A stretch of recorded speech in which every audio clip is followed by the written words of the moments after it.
Good morning, everyone, and welcome to our Wednesday meditation gathering. I'm so glad you're all here to gather to share this time together. And meditation gathers energy when we meditate together. And this day we have Jim Whiting, who will lead us in meditation, and then we have 20 minutes of silence. After that, we're going to open it up for sharing, and we end at 10:45. Over to you, Jim. Thank you, Dan. And thanks, Aldo, for that lovely reminder of the ever-presence of the Holy Spirit. Let's all start with a clear intention to connect with the Holy Spirit. Now, this moment is the only time we can do this.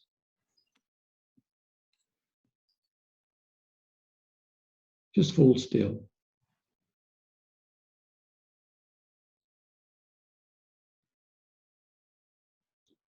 Without going into meditation just yet, release any tension in the body.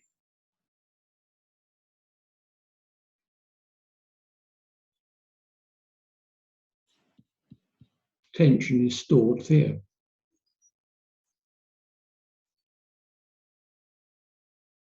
Focus on the breath if that helps, and breathe into the tension.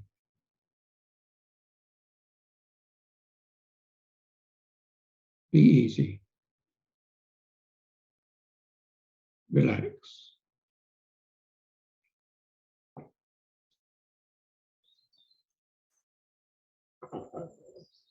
Intention is always key and boils down to the choice between the Holy Spirit, which lives in heaven, and the ego thought system, which lives on the timeline. The course begins with, nothing real can be threatened. Nothing unreal exists. Herein lies the peace of God.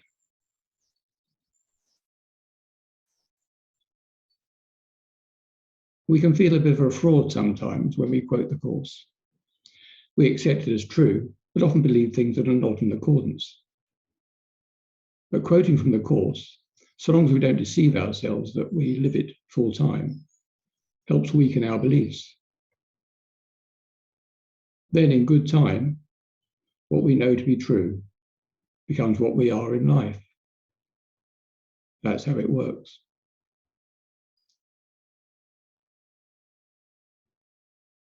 What's real? And what do we habitually believe to be real? What we value is believed to be real. Everybody values the real.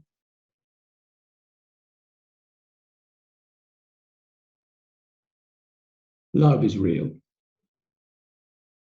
We are love. We know that. In our natural, happy and easy state, we are that, as today's workbook lesson reminds us. Self with a capital S is real. The Holy Spirit's path for us is self-realization. The ego's path is world realization. At any moment, we are either making the world real or realizing the self.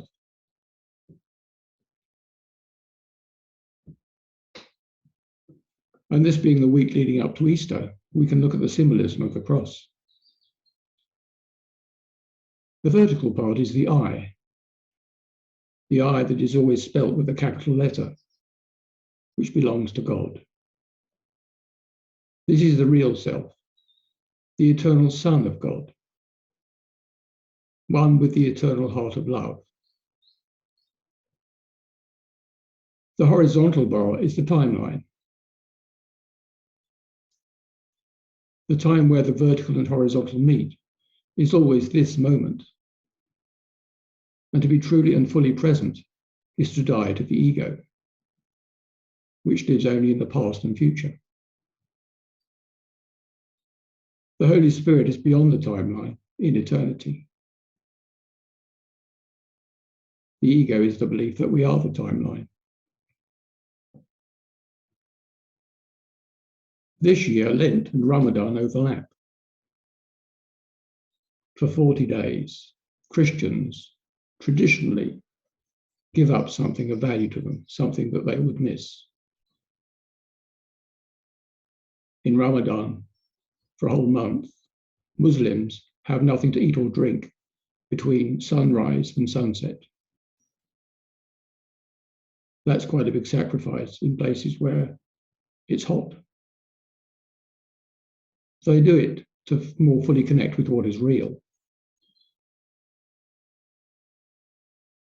Ultimately, it is no sacrifice. I am real, the self made in the image of God, a thought in God's mind. And there is only one I. That I belongs to God. That I belongs to love.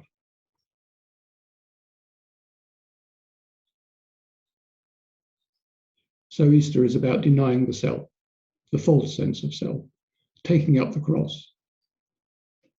Whatever faces us this moment, however much it may be something we want to resist.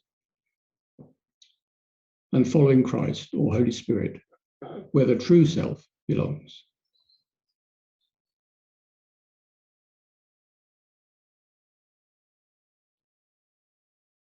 As we move into the meditation, have a clear intention. To be the peace that passes understanding, whatever presents itself to the mind. Two things come up in meditation: desires and fears. Just let them be, without moving to them or with them. Turn the attention from thinking to the awareness in which it appears. The blank screen on which the contents of the mind are seen.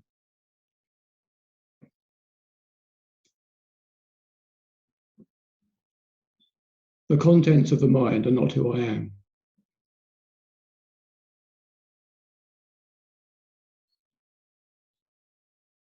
Close the eyes. Be easy. Relax. Meditate.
Open your eyes slowly and come back into the room. We have 18 minutes left for sharing your reflections and your questions. If you'd like to speak, raise your hand, or you can use the reactions button at the bottom of the screen, and I'll invite you to take yourself off of mute. And if you'd like to ask Jim a question, or you have a comment with confidentiality, put your message in the chat function at the bottom of the screen, and I'll read it out. Vivian. I would just like to say, as I shared the drama that's going on in the family at before the meeting started, as many of you know, I'm often mentioning Norwich. The lovely words came to me from St. Julian of Norwich, those beautiful words, all shall be well, all shall be well, and all manner of things shall be well. So I'm really, really shining at the moment. Thank you. Thank you, Vivian. Who'd like to share?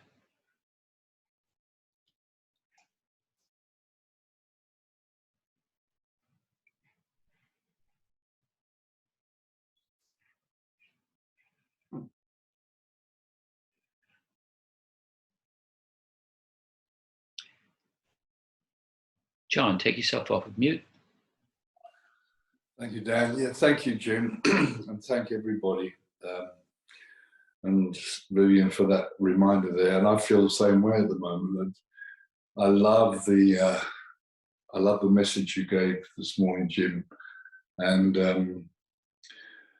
the appreciation that I feel for the course having found me is immense, because it really has given me the answer to everything in life, every single thing. And that's not a small gift. It really isn't, you know. And the realization, I think the course has a line that says something like, it takes great learning to understand that all things are helpful. You know, that can be a staggering statement. And then when I realized, we've just come back, as some of you know, from an amazing weekend with Gary Rand. Absolutely stunning. And, you know, Gary is so uncompromising, you know, that the only reason I'm ever upset, the only reason, I can make up all sorts of things that I believe is the reason, but the only reason is because I'm making whatever I'm seeing real. And that's such a staggering reminder. And I love that understanding that just because something's true, it doesn't mean I have to believe it. that was a great learning for me. And when I focus on how I feel and what feels good, and then I realize, you know, there are only two things. Are either going to, I'm going to experience peace over, or I'm going to be irritated with. And then I realize that the only irritation is an opportunity for forgiveness. And I think that's what it means, of course, when it says all things are for our good. And it's lovely to be with you all. And even though we're not together in a physical sense, but it's an amazing tool for joining. When you know everybody's got that basic understanding, we might all be at different levels, but this past weekend, I've never seen the unconditional love which came across, you know, because those of you who know Gary, he's a very human, he's got all his, you know, humanness that we all have, but the love that comes across was stunning, and it was a wonderful experience. I feel very grateful, very, very grateful to be able to share with all of you today. And thank you for being here. Yes, thank you, John. I fully agree that the course has everything we need, and it really starts off with everything we need. Simple statement. Whatever is real cannot be threatened. The unreal does not exist. Herein lies the peace of God. Not exactly as it said it, but that's basically the message. Nothing unreal exists. Herein lies the peace of God. Ultimately, that's all we need to know. but it takes time to really, really know it. Oh, definitely. Thank you. Who'd like to share? Teresa, take yourself off of mute. Yes, thank you, Jim. I so loved how you led us into the meditation. It was beautiful. I haven't thought. It was good to think about God. I mean, I've heard that before. Up the cross, bringing in the cross, and this line is God and the direct line, and this line is the timeline. And it was a really good reminder. And the bit in the middle where they join is the present. So I really enjoyed that. And what I did after Vivian shared about what's going on in her family, I somehow try to visualize the situation and from this perspective, and see that, you know, the brain tumor, the brain isn't even there in this bit, let alone tumors or anything, you know. But all I could see was light going through, light and love. And so it was a lovely meditation. And I really enjoyed as well how you brought in the religion, the connection between the different religions. What did you say? You said Lent and Ramadan. And it just, again, it's connectedness, it's oneness as opposed to separation. So it was wonderful. Thank you very much. Thank you, Teresa. I don't know how widely observed Lent is today. I suppose those who follow it don't necessarily speak about it, but it's not as strong as it was, I don't think. But it is an opportunity to give up something that we believe is real, that we need, to connect more fully with what is real.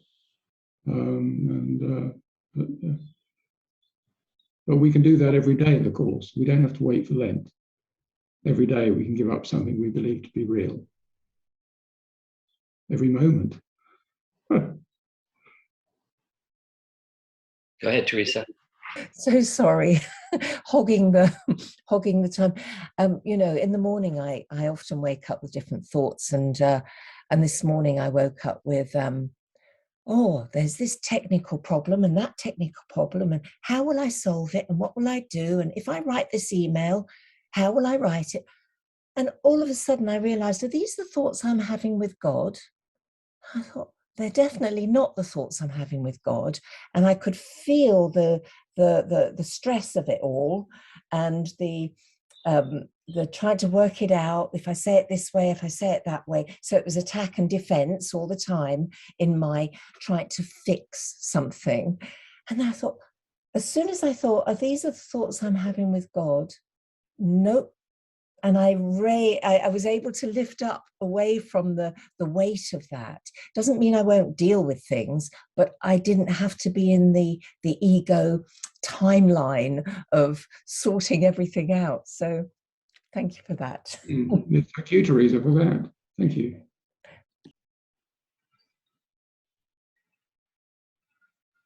Who'd like to share?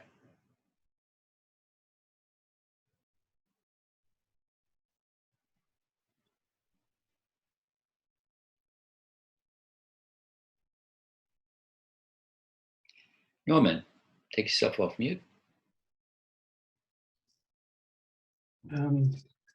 Yes, it's been lovely up until now, so I hope I can continue in the same vein.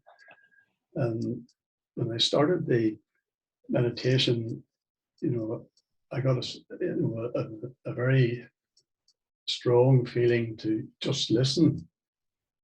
And I immediately assumed, oh, right, okay, when the meditation's over, I listen carefully to what everybody has to say. You know, this is going to be good.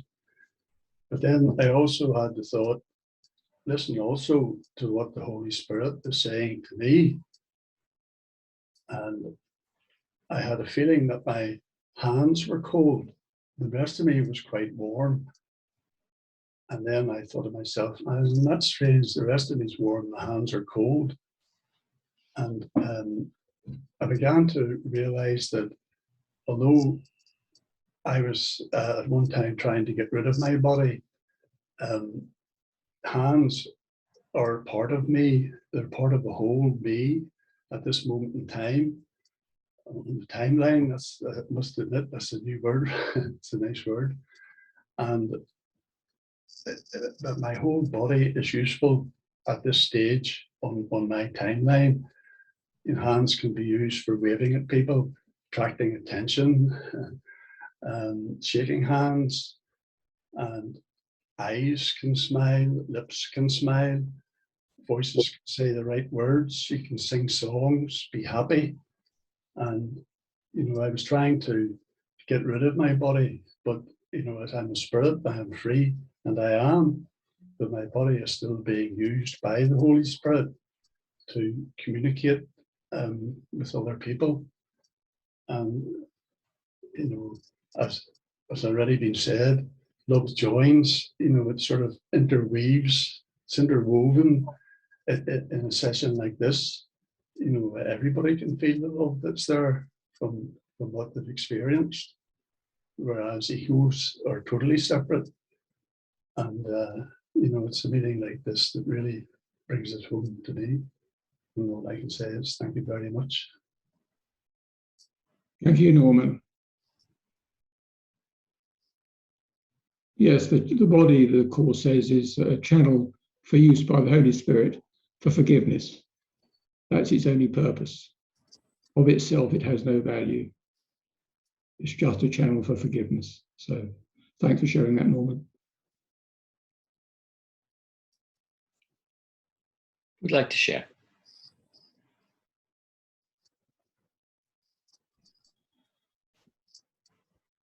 I'll jump in. Thank you, Jim. That was a wonderful introduction to the meditation. I really appreciate it. And I was thinking that the thing I want to give up, I don't want to give up food yet, I'm not ready for that, but I'll give up fear, I'll give up judgments. And every day I try to notice them. I think they survive, those things survive when they remain unconscious, but I notice them, and then I step back and give them to Holy Spirit for healing. And slowly they're going. It's just it's wonderful to feel freedom from all these fears that pop up. And I had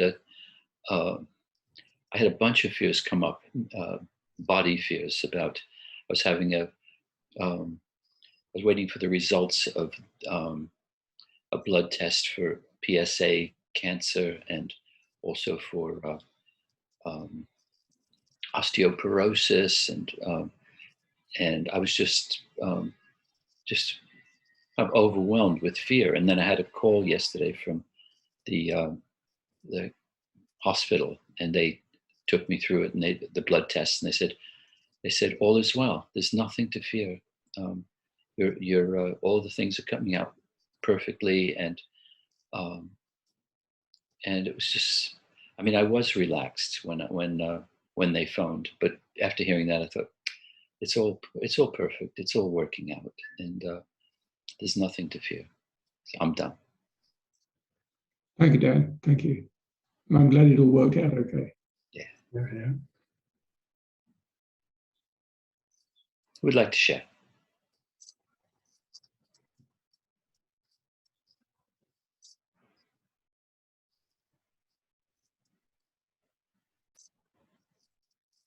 Sue, hello, Sue. Sue. Hi. Thanks, James. That was really beautiful. I got really into the meditation, but I got a really beautiful little lesson out of it. When you started off with, oh, my mind's gone, I can't think, nothing real can be threatened. And I was thinking about judgment, and I've been realizing more and more how much I judge and criticize and blame. And it came to me that I only do that because I'm afraid of something about what I'm judging threatens me in some way. It may not be physical, but it disturbs, it upsets my ego. And so I judge and blame and so on. And it was like the sentence, nothing real can be threatened, got turned around for me. And I've never seen it this way before. It was, if you feel threatened, it's not real. And that, it's almost like you put the horse first or the cart first. But I know intellectually that nothing real can be threatened, but I'd never made the connection. If I'm feeling threatened by something, it's not real, and I can just let go of it and return to peace. And I just wanted to thank you for giving me the opportunity to see that this morning. Thank you, Sue, for lovely sharing. Thank you. It reminds me, in fact, of Monday's lesson. God's will for me is happiness. And that can also be turned around, because we can also say happiness is doing God's will. Dante said in the Divine Comedy, our peace in his will. So, we always have to link his will with happiness, because then it's real happiness, not a relief from something, not a pleasure, but it's real happiness that can't be shaken, that we can more and more know. So, thank you.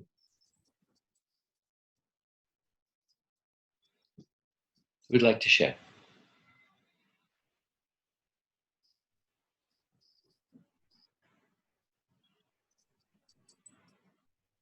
Are you? Please take yourself off mute. Can you hear me okay? Yeah.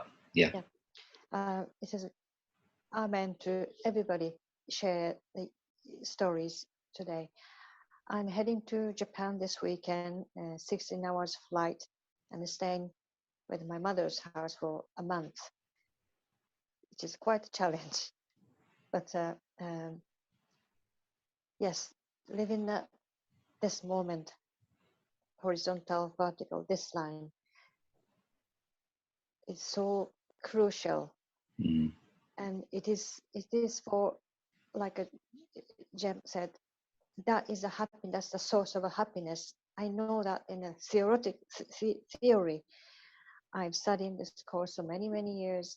Now I tell myself, now here's the time. Body have to be useful to other people, helpful to other people, and it is exciting, and somehow it is a bit frightening, but it's also exciting because, like Sue said, this is an opportunity to make me realize all there is a happiness, and I would like to feel that. And when we enter Japan, we have to write a pledge. We have to sign on a pledge that I will follow the Japanese government's rules and regulation. But I'll write a pledge in my mind.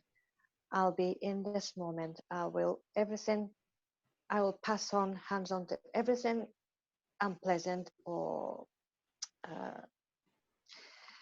unsettling feeling. I will do that. I'm willing to, and I'm willing to be. I'm willing to give everything to hands of God, because that's only my happiness lies. So thank you for being there, everybody, and hopefully I can join you from next week from Japan if the lessons go okay. Thank you very much. Thank you, Ayu. We hope to see you too. Thank you. Okay, thank you, Jim. That was wonderful. Got so much out of it. And take yourself off of mute and show your appreciation to Jim. Thank you. Thank you, Jem. Thank you so much, everyone. Thank you very Thank much. you. Thank you, Wow. everyone. Lots of love. Thank Thank you, you. everyone. Thank you. Thank you. Thank you.